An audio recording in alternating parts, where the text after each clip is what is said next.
بہت زیادہ شدید آج سردی ہے.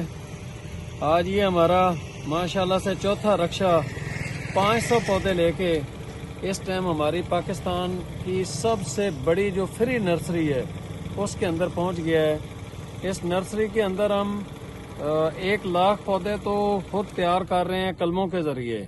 اس کے بعد لاکھوں پودے بیج کے ذریعے بھی تیار کیے جائیں گے. تو اس نرسری کے اندر یہ جو 2,00,000 پودوں کی نرسری ہم نے شروع میں بنائی تھی، جہاں سے ہم نے لاہور سے لے کر کراچی تک ریلوے اسٹیشن کی جتنے بھی پاکستان ریلوے کے ریلوے اسٹیشن ہیں، لوکو شیڈ ہیں یا باقی جو بلڈنگ ہیں، ان سب کو ہم نے پودے فراہم کیے ہیں. اور اس کے علاوہ محکمہ انہار، محکمہ جنگلات کو یہاں سے ہم نے کئی ٹرک پودے جو ہے وہ ان کو گفٹ کیے ہیں. تو ہماری شجرکاری جاری ہے، نان سٹاپ ہم شجرکاری کرتے ہیں.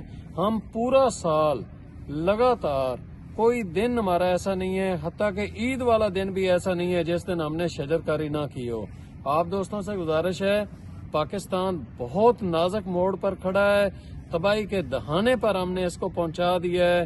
پچھلے 20 سال میں جتنے ہم نے درخت کاٹے ہیں اور پہاڑوں کے پہاڑ جلائے ہیں، اگر آج ہم نے ہوش کے ناخن نہ لیے تو میں سمجھتا ہوں کہ آنے والے 10 سال کے بعد اس پیارے ملک پاکستان کے اندر رہنا مشکل ہو جائے گا.